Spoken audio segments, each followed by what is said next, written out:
I'm so happy. I'm happy to be back. Happy to be back here for another. Oh, we're opening up the books again and we're getting together again. And it's the first session for a title. This is going to be so nice, especially because of the company I'm going to be keeping for the next 4 weeks. Last June, I got to have a wonderful experience with my friend Charlie Robinson. Came on with me to do a book that just spoke to me. I was getting into the shower one night and I was streaming Field of Dreams on my phone, and I was listening to Field of Dreams as I was getting into the shower, and I said, I've never read Shoeless Joe before, and I said, and Charlie Robinson would be perfect for doing this because I know he's a baseball guy and he's an avid reader and he's one of a kind, and he's here with me today for another this summer classic, Charlie. It starts off in the month of June. What do you think so far? How you doing? Well, I'm just excited that you're thinking of me in the shower.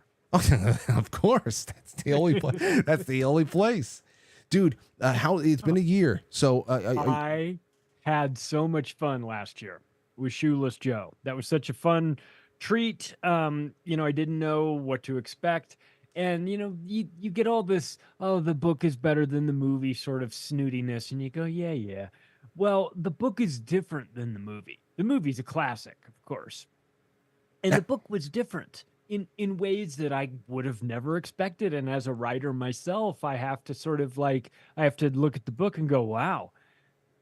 I mean, those guys in Hollywood that can take a book and then make a hard left turn with the ending, that's quite a talent to be able to do that, because the book was totally different than not totally, but I mean, there are a lot of differences in the book than there was in the movie.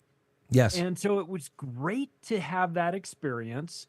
And, book better, worse, I don't know, different, just different and equally fantastic. So this time around, take the hands off the steering wheel of life. You pick the book. What are we doing? And let's go.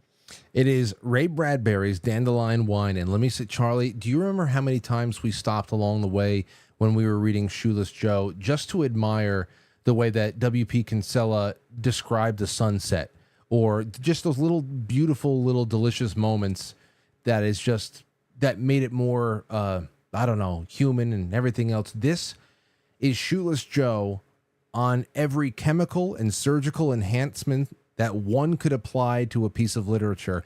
Every sentence is a treasure so far. It is also a very emotional book for me too. This is summer of 1928 in the book. To me, it's my summers of 1993 to 1995, and I'm just having such a great time. These opening 68 pages with the paperback, and I have plenty of highlights here. It's really rough. I'm highlighting entire pages. It's really, I don't know how you're taking it, but even from the introduction, Charlie, let's just real brief with the introduction. What amazing pieces of advice for people. You're getting this from one of the greatest American writers, one of the greatest writers, I should say, of the last 100 years or so. Exercises, whether you want to be a writer or not, that I think I have to start doing this, word association exercises. But even the introduction, Charlie, just incredible stuff to be able to get the background to the approach of how the book came together. Yeah. I'm always interested in knowing the inside baseball as to how it sort of wound up becoming what it is. And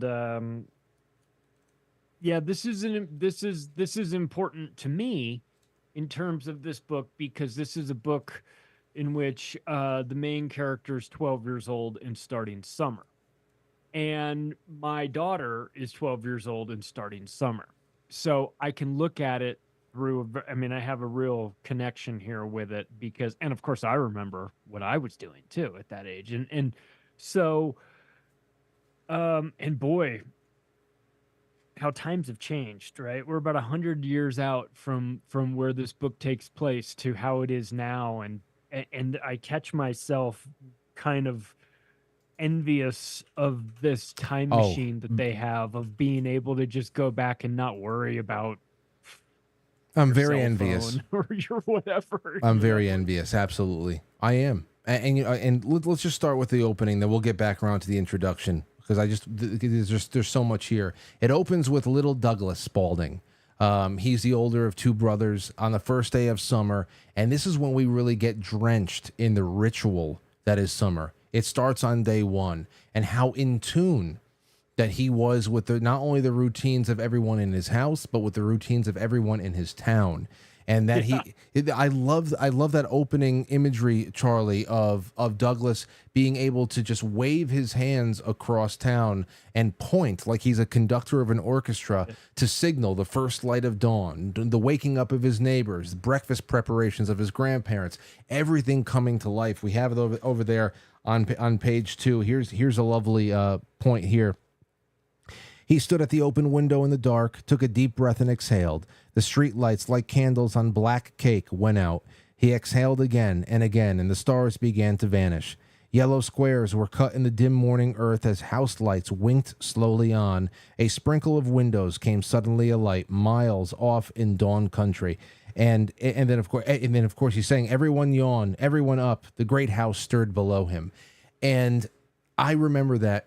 I remember being up before anybody else in my neighborhood and everyone else in my house. My brother usually would get up before me, and we would just be counting down the times before it would be appropriate to try to signal all of our friends in neighboring houses to come out and play because, it's just too early. We're just waiting for the day to start. It's summer. It's what little bit of life that we could control in ourselves running around in the backyard in the 90s. Just wonderful. And we have, if you have anything to say on that, go right ahead. no, I mean, I remember these days. So for me, my summers took place outside of my normal house. I spent my summers with my grandparents in Tennessee, and I had these experiences where it was like I had the neighbor kids that I knew because I was there every summer, so they were like my friends. I just didn't see them during the school year, really.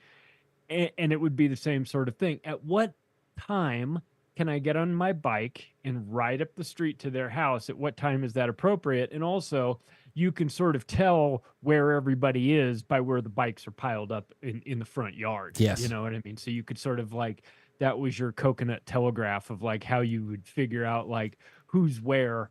And I specifically remember these days where it was like you would play all day long and I'd be like, damn, I forgot to eat. Yeah. Like I forgot to eat lunch.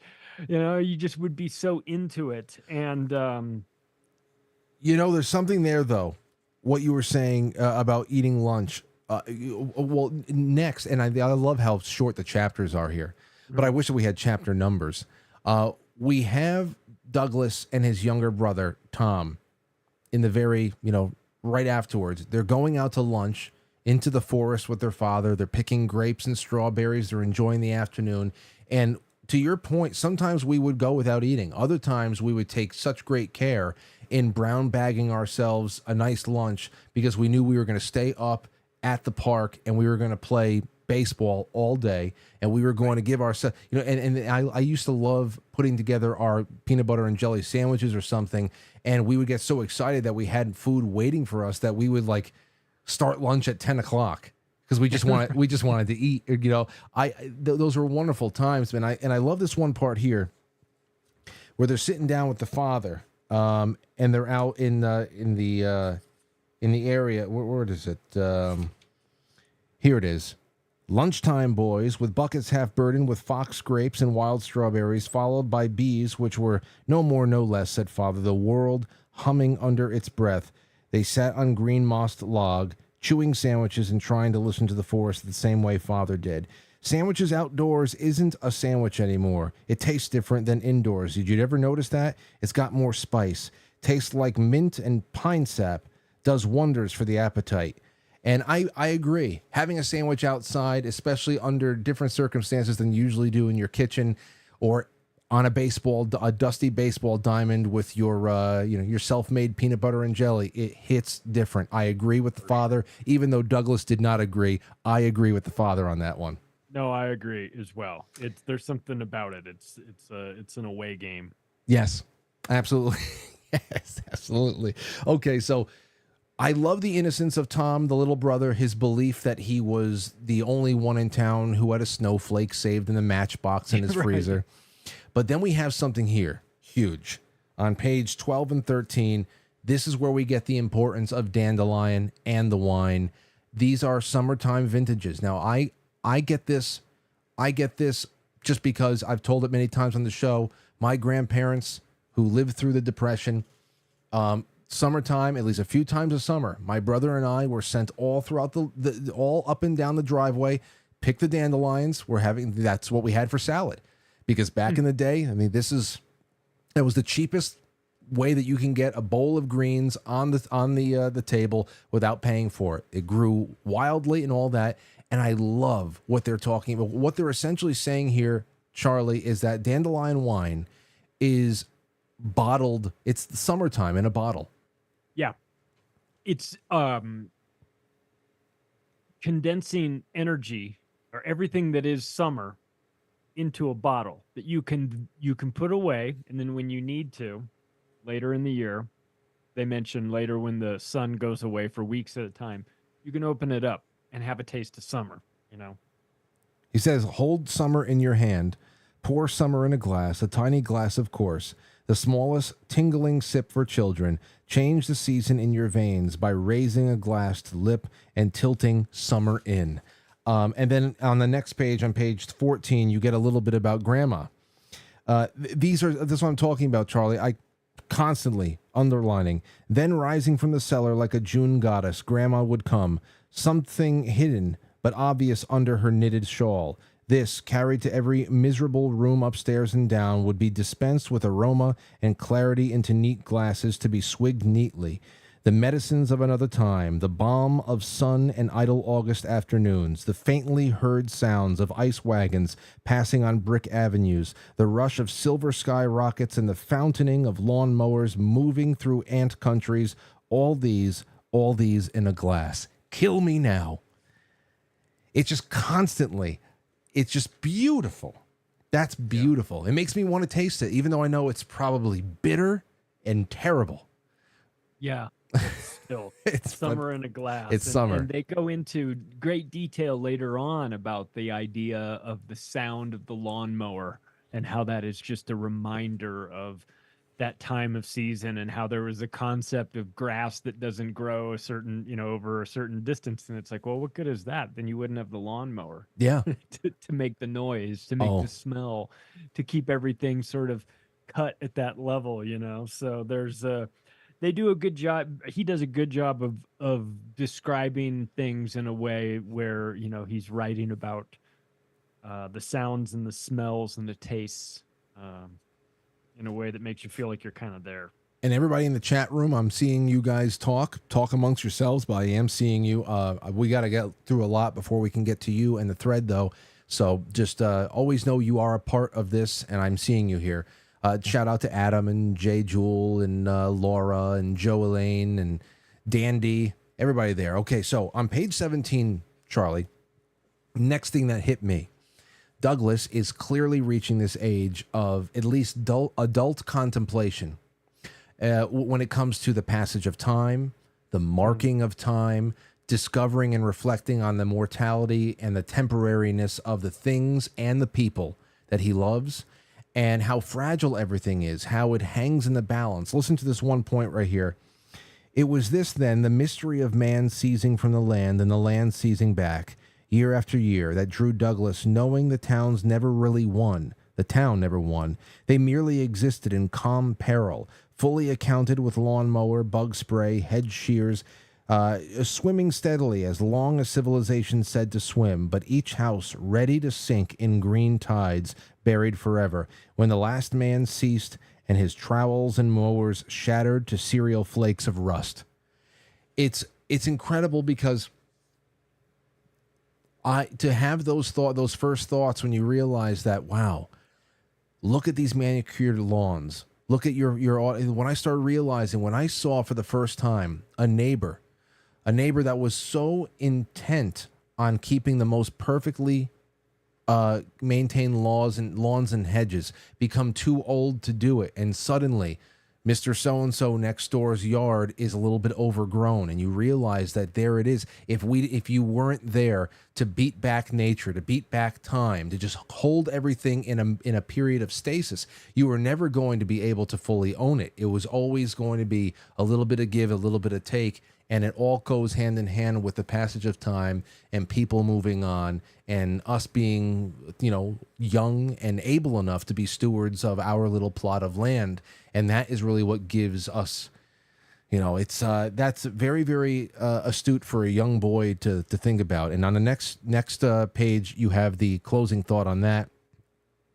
His eyes moved to the ground. The first rite of summer, the dandelion picking, the starting of the wine, it was over.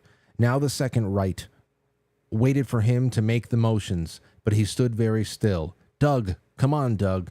The running boys faded. I'm alive, said Douglas, but what's the use?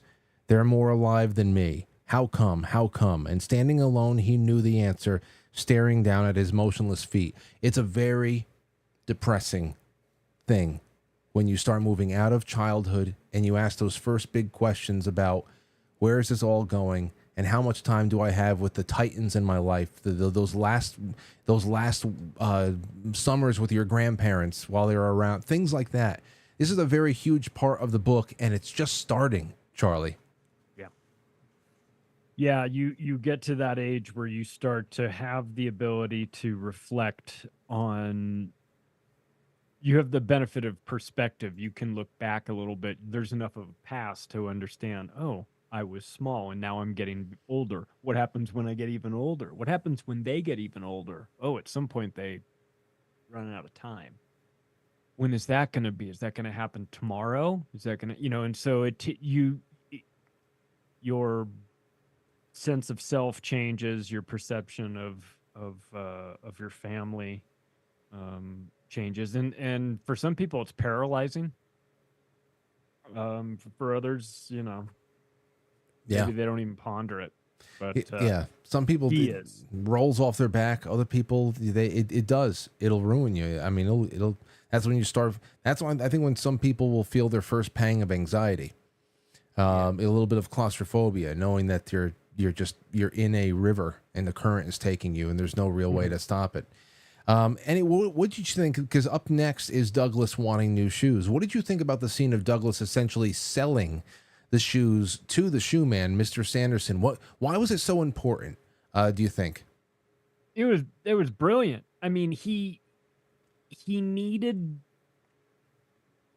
felt like he needed to remind him, like, imagine me, like, think about being a kid, think about being a kid like me, and these shoes, they're going to make you feel bad, and think how fast I'll be, and think about this. And I remember loving this pair of shoes when I was a kid that were yellow and black. They looked like a bumblebee. I don't know. I loved them. And I must have had that same thought every time I went through like the department store where I saw them, like, oh, I mean, I would just feel faster in those, and how that makes you feel. And that sort of, it was interesting to hear his sales pitch on it. Yeah, and I also see now. I mean, I've seen it for a while, but shoes. This is another, I think, plot, maybe intended or not, but another device here. How shoes also mark the time. Now, how the same way that snakes shed skin, the same thing really happens with children's shoes. Every absolutely destroyed pair of children's shoes was once new and exciting to put on. I remember putting on every new pair of shoes and just loving, and then all of a sudden it becomes your knockaround shoes, and then it's just whatever. We got to get rid of them, and either through destruction or growing out of them, the shoes also mark very important moments in a child's life, especially marking the seasons. And there was something about this summer, I think, that maybe Douglas just wanted to be able to say, I need new shoes for this summer.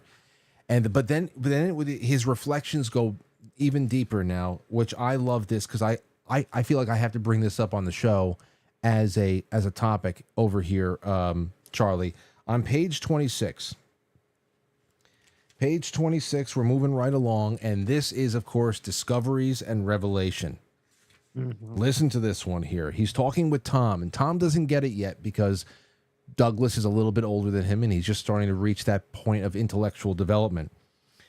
So Tom has just repudiated Douglas for insinuating that their father, their grandfather, their mother doesn't know everything. Of course, they know everything, but Douglas he's starting to see that no, they're fallible. They're fallible too, and what he's starting to realize is that things that he knows, he's learning in a different way. So he says, what other stuff crazy stuff do you got in there? Tom asks. I'm alive. Heck, well, that's an old knowledge. That's not new. Well, here we go. Thinking about it, noticing that I'm alive is new. Do you think you do things and you don't watch? Then all of a sudden, you look and you see what you're doing, and it's the first time. This is so huge. It's the first time, really. I'm going to divide the summer up into 2 parts. First part of this tablet is titled Rites and Ceremonies. The first root beer to pop of the year, the first time running barefoot in the grass of the year, the first time almost drowning in the lake of the year, first watermelon, mosquito, first harvest of dandelions. Those are the things that we do over and over again and never think. Now, here in the back, like I said, is the discoveries and revelations, or maybe illuminations. That's a swell word, or intuitions, okay? In other words, you do an old familiar thing like bottling dandelion wine, but you put that under rites and ceremonies, and then you think about it, and you think what you think, crazy or not, you put under discoveries and revelations. Here's what I got out of the wine. Every time you bottle it, you got a whole chunk of 1928 put away safe. How do you like that, Tom? I got lost a mile back somewhere, because, of course, Tom is not there yet intellectually. Right. But this is huge, Charlie. Yes. We go through life unconscious most of the times. We go into routines, but reflection, even on the mundane, could probably unlock things for us. And it's a wonderful challenge. I really appreciated this. And you've got to get to that age where you have the ability for retrospection, and that's where he is. He's there. He's saying, I'm alive, and then he's like, well, that's nothing new. He's like, no, I'm not saying that being alive is new. I'm saying that recognizing that I'm alive is new. I never really thought about it before. It just sort of was. But now I'm thinking about it. Now I'm contemplating that. And if I'm thinking about this, then what else is there to think about? And it sets you off. It really bookmarks where you are in life. Before, I was reacting. Now I'm thinking about things. Now I'm actually involved in the decision-making process to a point where I'm going to make 2 columns. I'm going to do this summer differently now that I'm 12. I'm going to have 2 different columns, and I'm going to put one thing here, and I'm going to put one thing here, and I'm just going to come at this whole summer from a different angle. And his he's going, get it? And his brother's going, no, nope, I don't. But that's okay, because you're not supposed to, because you're a couple years younger, and you will eventually. You'll get to that point. That's the beauty of it, is that you'll have to discover that on your own. Yeah, absolutely. But you know what? To Tom's credit, and we're going to get there soon, he does have a moment. And we're going to get that in just a little bit. But first, on page 30 and 31, this is another one of those points where I had a very hard time whittling down the highlight. It's almost the entire page. Listening to the adults talk on the back end of any summer day and summer night. Charlie, I can't say it enough already. It's just so beautiful. At last, like ghosts, hovering momentarily behind the door screen, Grandma, Great-Grandma, and Mother would appear, and the men would shift, move, and offer seats. The women carried varieties of fans with them, folded newspapers, bamboo whisks, or perfumed kerchiefs to start the air moving about their faces as they talked. What they talked about of all evening long, no one really remembered the next day. It wasn't important to anyone what the adults talked about. It was only important that the sounds came and went over the delicate ferns that bordered the porch on 3 sides. It was only important that the darkness filled the town like the black water being poured over the houses, and that the cigars glowed, and that the conversations went on and on. The female gossip moved out, disturbing the first mosquitoes, so they danced in frenzies on the air. The male voices invaded the old house timbers. If you close your eyes and put your head down against the floorboards, you can hear the men's voices rumbling like distant political earthquakes, constant, unceasing rising or falling a pitch. Douglas sprawled back on the dry porch planks, completely contented and reassured by these voices, which would speak on through eternity, flow in a stream of murmurings over his body, over his closed eyelids, into his drowsy ears for all time. That was my grandmother's living room on summer nights. My aunts, cousins. I mean, this is all that life really, this is the best of life. And that's why when we get around to the happiness machine coming up soon, I mean, it is so wonderfully constructed.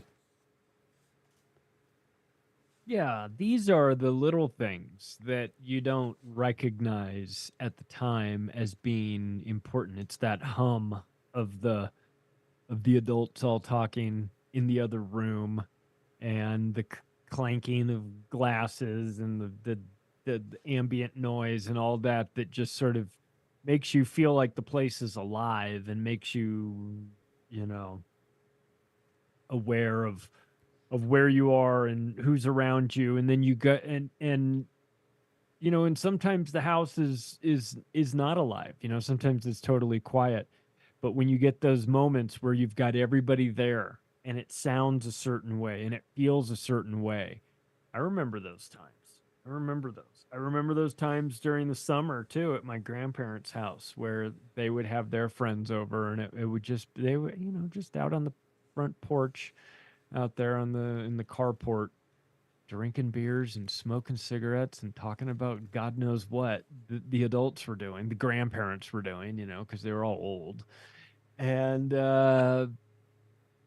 and hearing the bugs, Oh, you yeah. know, the bugs that I never got where I lived, I would get there, you know, like and that whole sound.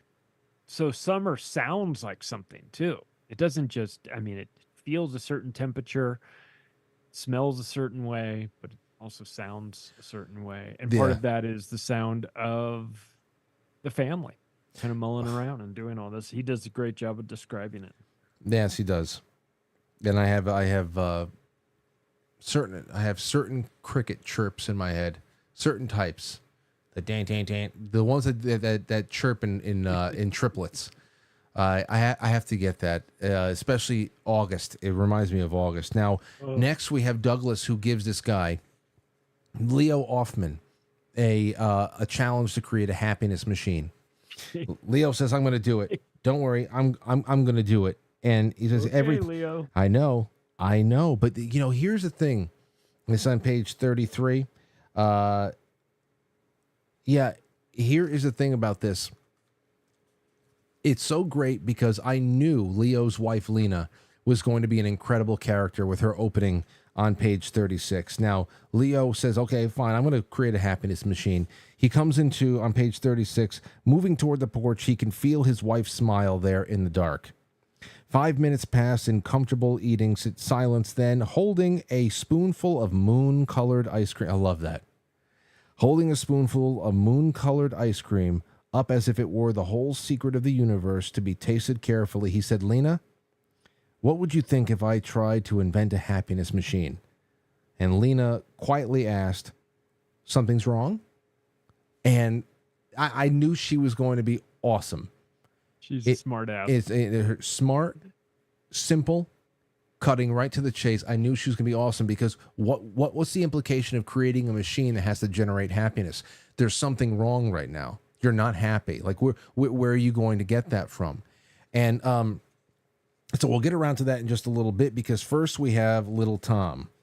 Little Tom is given that first moment of doubt in the security of the world around him when Douglas took too long to come home one night, and his mother and he went out to the ravine to look for Douglas, and he felt his mother's hand tremble. He felt that she was scared. that she didn't always have control, that these titans in our lives are not invincible after all. Even though he's not on the same level as Douglas yet because he's young, this was something he was able to pick up on. So I thought that was really big. That's next. But then, of course, on page 50, Grandpa has a huge moment, or a few huge moments in this book. And where is it over here? Here it is over here. Now he's talking about the lawnmower, and you brought it up before, Charlie. What the lawnmowers mean, the sound. He just loves the toil, what he's doing with it all. But then he hears from his wife, from Grandma, that the guy that's out there working on the yard is going to plant grass that doesn't need to be cut. He thinks it's snake oil at first, but even beyond that, whether it's true or not, this cuts into a very, very big moment for him. Is there anything you want to say about that? I thought it was funny in this that they, when he describes when he describes gardening as being the perfect cover story for being sort of a covert philosopher, where nobody knows that your head is a million different places. And he called it Plato and the Peonies, Socrates force growing his own hemlock. You know, this idea that you just appear to be pulling weeds, Yeah. but in your mind you can be a million other places. And in fact, it's so sort of like soothing that it almost puts you into this. It's sort of like when you're driving on, like when you're going on a long trip and you're driving somewhere, there's something almost very hypnotic and soothing about it. And he paints this amazing picture of the way you cut grass, which is normally thought of as a task that is dreaded, or, you know, at best not appreciated the way he appreciates it.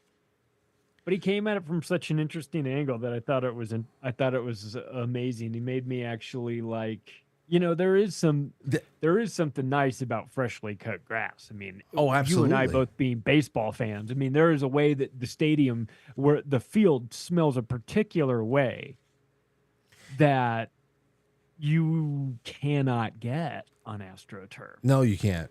But it's even bigger than the actual. It's the as he said over here on page 50. That's the trouble with your generation, said Grandpa.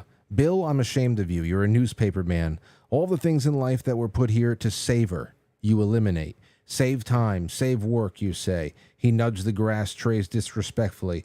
Bill, when you're my age, you'll find out that it's the little savers and the little things that count more than the big ones.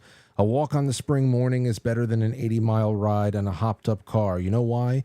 Because it's full of flavors, full of a lot of things growing. You've got time to seek and find. You know, you're after the broad effect now, and I suppose that's fit and proper. But for a young man working on a newspaper, you got to look for grapes as well as watermelons. You greatly admire skeletons, and I like fingerprints. Well and good. Right now, such things are bothersome to you, and I wonder if it isn't because you never learned to use them. If you had your way, you'd pass a law. If you had your way, you'd pass a law to abolish all the little jobs, the little things. But when you leave yourself nothing to do between the big jobs, you'd have a devil of a time thinking of things to do so you wouldn't go crazy. I mean, it's just what we're doing. Go through. It's now. I was thinking the exact same thing. And it gets even more. It gets even more prolific and prophetic a couple of pages down. But here's the first part of what you talked about with the garden philosopher. Lecture continued. Lilacs on a bush are better than orchids, and dandelions and devil's grass are better. Why? Because they bend you over and turn you away from all the people and the town for a little while and sweat you and get you down where you remember you got your nose again. And when you're all to yourself that way, you're really yourself for a little while. You get to thinking things through alone. And that's just huge. That's big right there. But, you know, over here, that's on page 50. Now on 55, hold on. We'll get back to that again, I guess. We got Leo. Yeah. Leo. Boy, he's a metaphor. He exactly, dude. Leo is hell bent on finishing his happiness machine, and Lena has some choice words for his obsession on page 50, 55, and 56. Leo Offman said his wife has lost 15 pounds. He hasn't talked to his children in 2 weeks. They are nervous. They fight. Listen, his wife is nervous. She gained 10 pounds. She'll need new clothes. Look, sure, the machine is ready, but happy? Who can say? Leo, leave off with the clock that you're building. You'll never find a cuckoo big enough to go in it. Man, not made to tamper with such things. It's not against God, no, but it sure looks like it's against Leo Offman. Another week of this, and we'll bury him in his machine. So she's already starting to see, oh, hey, listen, you're building this happiness machine, but your family's falling apart. You haven't seen your kids in 2 weeks. And then on the next page, this line is straight out of Moonstruck. Okay, I can hear Olympia Dukakis delivering this line on the next page. If you died from overwork, what should I do today? Climb in the big box down there and be happy? Also, tell me, Leo, how is your life? How is our life? You know how our house is? 7 a.m, breakfast, the kids, all of you gone by 8:30, and it's just me and washing and me and cooking and socks to be darned and weeds to be dug. Or I run to the store or polish silver. Who's complaining? I'm just reminding you how the house is put together, Leo. What's in it? So now answer. How do you get all of these things in one machine? Okay. So it is, it's incredible what happens next, because on page 59 and 60, it's almost 2 solid highlights, pages of highlights of the happiness machine and how it really works. And it bears all of the same, and I know you saw it, Charlie, and I'm sure everybody in the audience did too. The happiness machine bears all of the same terrible drawbacks that we have today with social media and virtual reality. Yeah. All of it. And this is 100 years ago. You have anything to say about it before I pull out some choice phrases? I was thinking it was like an iPad. It's incredible. It was the happiness machine that he made was an iPad to make you feel bad about all the places you aren't going to go to, and all the people you aren't going to be, and all the things that you see that you aren't going to go see in real life, and all this stuff. And instead of feeling good about yourself because you got all this, you just feel kind of empty and shitty. And yeah, and I saw that and I thought, oh man, 100 years ago, but as appropriate today as it was then, right? Big. I mean, it starts on page 59 when Lena gets into the machine. Inside the machine, Lena Offman could be heard saying, ooh, and then ah, in a startled voice. Look at that. And he said his hidden wife, Paris, she screamed. Later, London. There goes Rome, the pyramids, the Sphinx, you hear, children? Leo Offman whispered and laughed.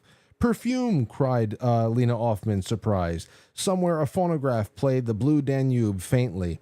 Music, I'm dancing. Only thinks she's dancing, the father confided to the world. Amazing, said the unseen woman. Leo Offman blushed. What an understanding wife. And then inside the happiness machine, Lena began to weep. She's crying, said Naomi. She can't be. She is, said Saul. She simply can't be crying. Leo Offman, blinking, pressed his hair. But like a baby.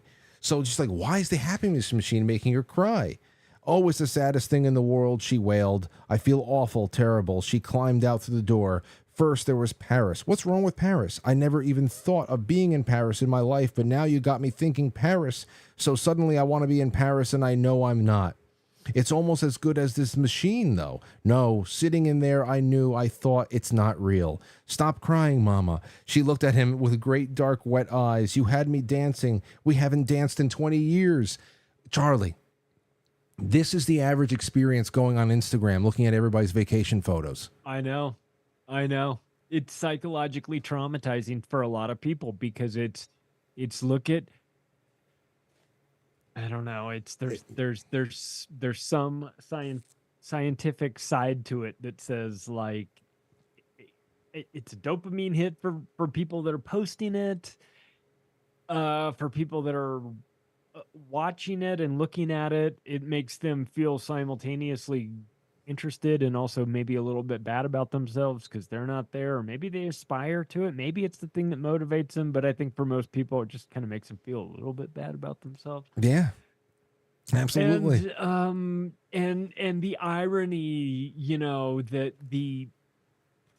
I mean, it's just it's so good that the happiness machine makes everybody cry, because it's just it's it's not because there is no machine that gives you happiness.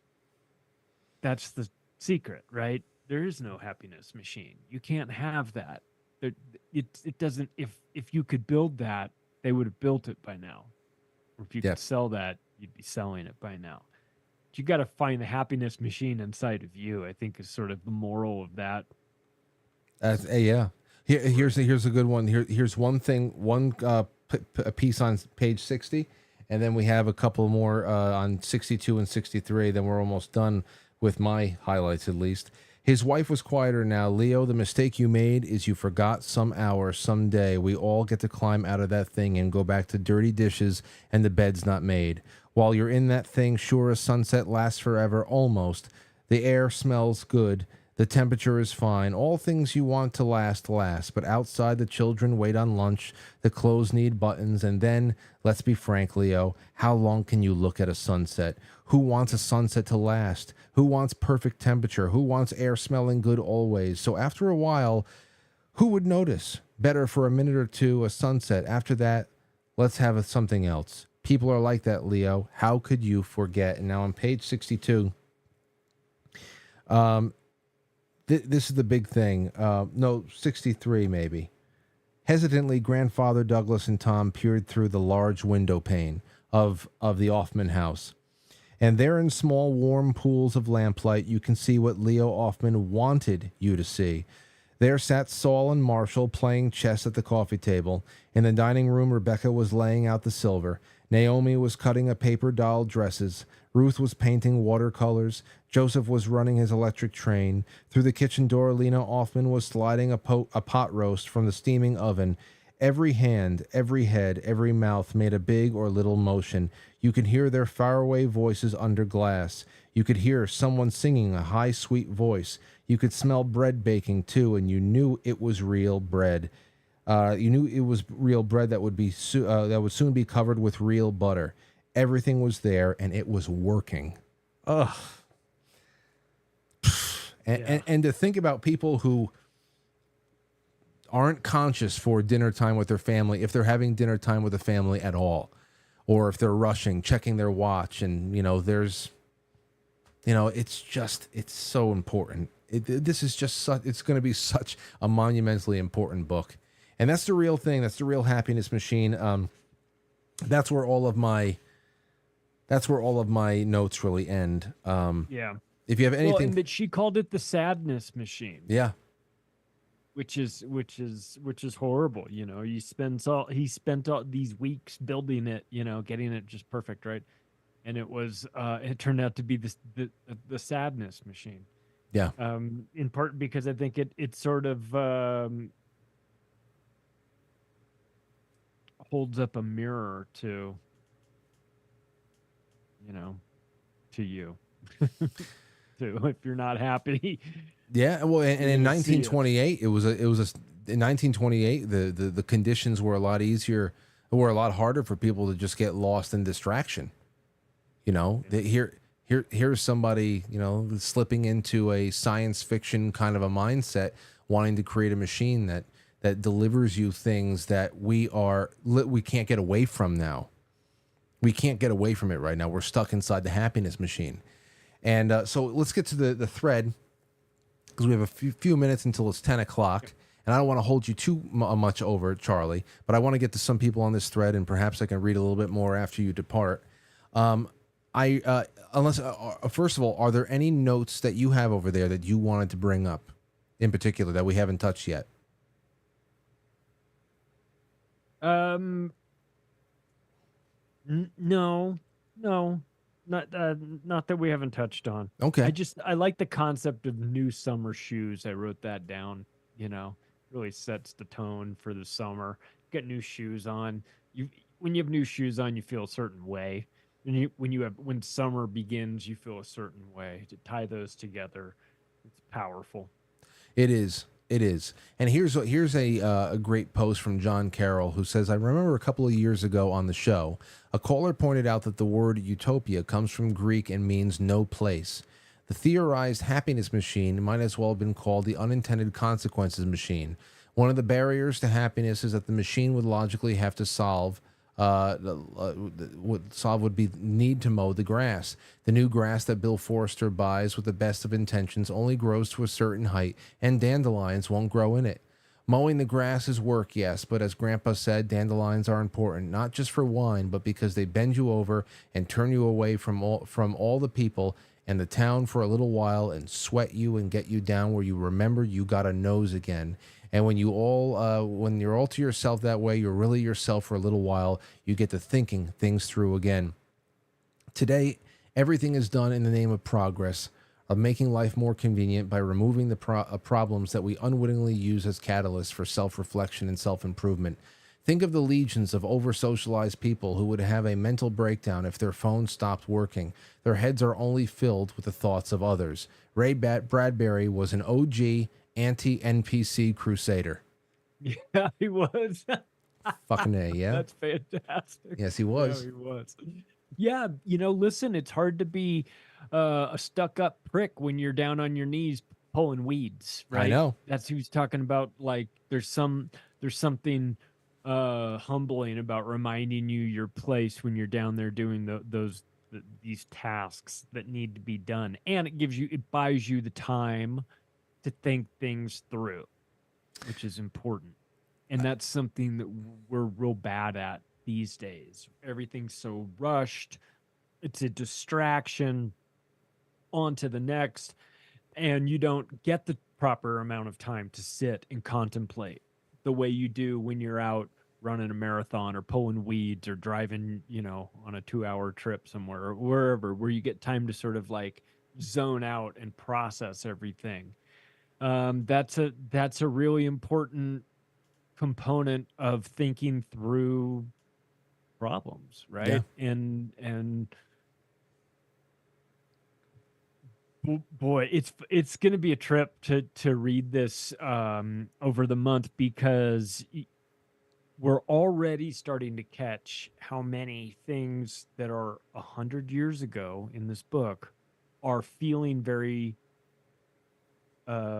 relevant by today's standards Yeah. as well.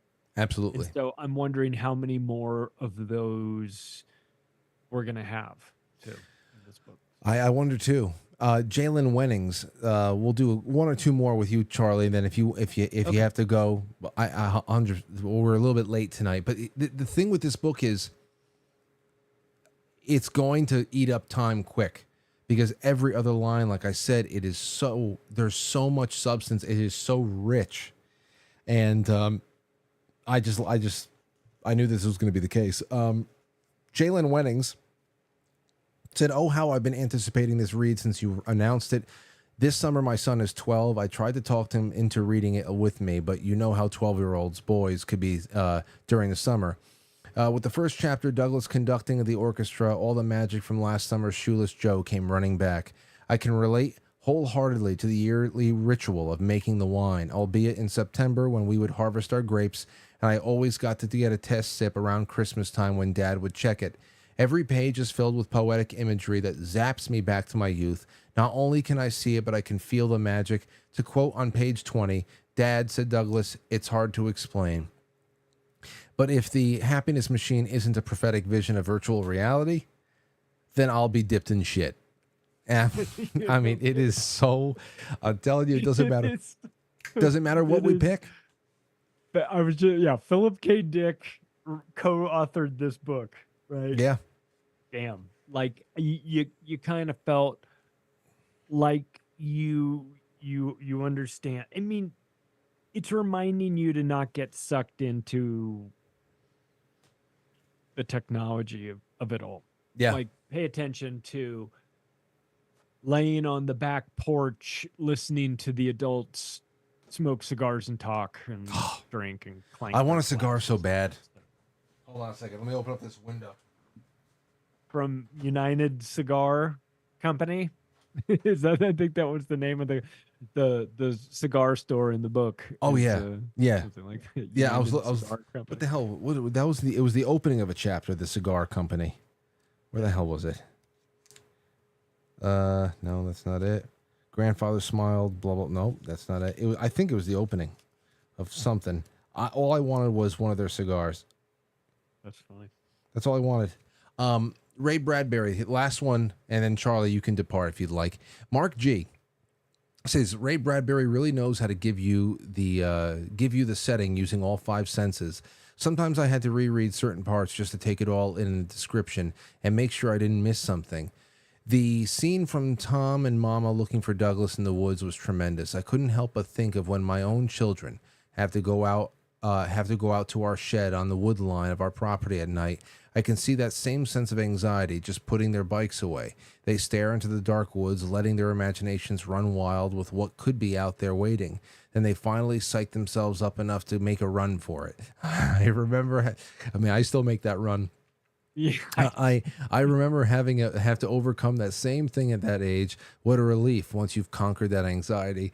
At least some of us. At least until next time. This is going to be a fun one. I absolutely, Mark. I remember making that bicycle ride back from my friends' houses in Tennessee at night, and it was dark, dark at night. And it was like you would bike like you were going, like, in your mind, you're going to die. Yeah. So Yeah, it's you've all got to over. go as fast as you can. It's all over. And that is, I think that's good to keep you sharp. It, obviously it's just a fun kids thing. I totally remember it though. And it's a part of summer, riding your bike late at night like that. You do that during that time of year, and that brings back certain memories. And and the fact that you're doing that means that you're probably not at school, and that's a different feeling. I just, summer's a special time. It is, and this is the second summer we're spending together, Charlie. I'm so Yes, it happy for is. it, and I thank you for tonight. I'm going to do a couple of more, but I want to let you go because we started a little bit late, and it's all. Where are we going to Oh, next week? okay. So here's what we got. So I figured we had 172 pages left. I divided that by 3 weeks. It's like 60 something pages a week. Okay. This is less than last week. So if I'm starting on page 68 paperback, which is hardcover 74. I say we go to page and finish on page 127 paperback. And for you guys on hardcover, the beginning of the chapter that you want to stop at, let's see, or for what it's worth, it said. For what it's worth, said Tom. That we're stopping there. That's page 128. For what it's worth. If you see for what it's worth, you've gone one page too far. So I'll put that out. And this is why I wish that we had chapter numbers. There's no chapter numbers. But anyway, Charlie Robinson, macro aggressions. I've got your wonderful URL in the description. I hope people go check you out and let everybody know when you're going to be live next. Please do. Yeah. I have a great episode that's out right now with Cheryl Daly. She's from your neck of the woods. She's New York, and she's talking about homeschooling. Sweet. And you have got to really reevaluate the relationship you have with your schools. And she can help you do it in a way that is logical and reasonable and allows you to get your kids out of the government schools and do it yourself. And she went through all of the things that most people go through and experienced it, and has put together a great podcast. And she has other homeschoolers on there, so I had her as my guest on macroaggressions this week, and I think it's going to be one of those episodes that a lot of people connect with, because I gotta watch. They're trying to make plans. They're I- trying to plan. They're trying to at least get themselves educated on this in case they need this in the future, and just in case things get weird. What are my options? Well, she'll tell you what your options are, and you've got more options than you think. And in fact, it's your duty and obligation to start thinking like this. And so I appreciated her coming on. And that's it. You can go find my stuff over there. Oh, The Octopus of Global Control, my first book that came out in 2017, is now available as an audiobook. So I had Graham from Grimerica do it, which is fantastic. It's available wherever audiobooks are sold. Spotify is now in the business of audiobooks. Obviously, Audible, which is Amazon, iTunes, they've all got it. So if you are somebody that has an audiobook subscription where you get a book a month or 3 books a month or however they do it, take a look for The Octopus of Global Control. It's 23 hours. A Wonderful. long book, but Very, you're going to very. get, I promise you, you're going to get that sweet Canadian accent of Graham. Oh, He's gonna perfect. deliver the bad news in a way that's going to be somehow like That's what I need. strangely soothing. Okay, man. Well, listen, it's great to have you on again. I got to look into that because I'm going to be homeschooling over here with my wife in New York. So I got to listen to it. And thanks for Talk to Cheryl. Have her on your show.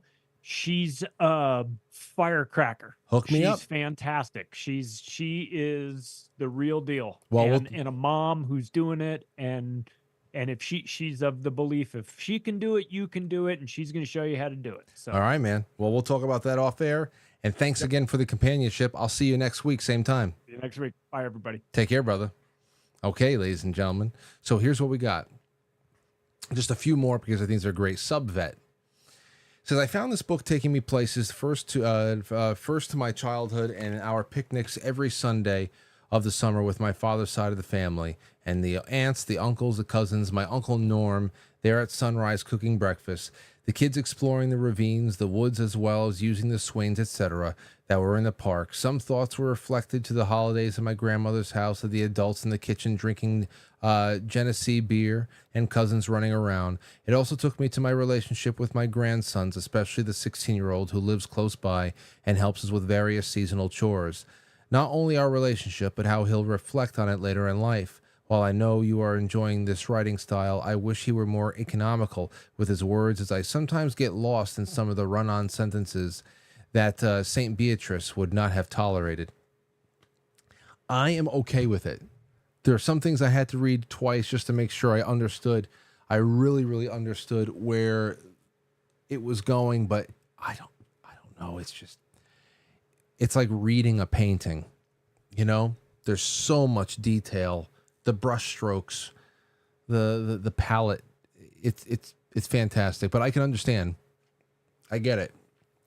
Let's see here. Sharon said, another good pick, Frank. Throughout these pages, the words are written in a style that I haven't read before. The imagery fills your senses with wonder. As I read the other posts, I can say that this book is bringing back memories of my own, just due to circumstances in my childhood. But nonetheless, I'm enjoying the visions being created. As a child at 12, I remember doing a lot of these cleanings. So I especially enjoyed reading the description of beating the rugs on page 64 to 67. Yeah, like thousands of years of dust. Showers of lint, tides of sand, golden flakes of pipe tobacco fluttered, shivering on the exploded and re-exploded air. Pausing, the boys saw the tread on their own shoes, and the older people's shoes pressed a billion times in the warp and woof of this rug, now to be smoothed and clean on the side of their beating, swept along again and again along the oriental shore. Especially enjoyed Tom's view of the rug when he sees the whole darn town on the rug, of 15 years of people stomping across it. I see all things that have happened in the house, the past, the future. Great-grandma sees threads, and Tom sees the happiness machine burning up and the green electric run about. Yes. There's a lot. I'm listening at an Audible page, so no... Oh, well, they already helped you out there. Let's see here. Gal, one more, and I know that we probably have a few others. Let me see. Oh, we have Allie Q. Never read this one, but I see typical Bradbury in the text. There's a great interview with Bradbury on YouTube that's 22 minutes long, a conversation with Ray Bradbury, and he is Doug. Bradbury recalls when he, as a boy, discovered that he was alive. He stated that in conversation that books are mirrors reflect you back to yourself. He injects himself into the many of his characters, and magically we see ourselves in his characters. Well, that's why I said, I don't know if your books, whatever copies of your books has the introduction, just this side of Byzantium, an introduction. It's a wonderful introspective read. Few pages that are well worth it, especially if you're a writer. And that's what I have right now. Thank you, Gypsy Princess and Gal to 2021. There's a couple of others, but we are running out on time here tonight. We will be reading until page 127, up to and including 127 on paperback. It ends like this. So he tiptoed down the stairs before they missed him, holding tight all to the rail all the way. That's the end of it. Should have had chapter numbers. Anyway, love to you all. Thank you so much for this time, and I'll see you next Monday.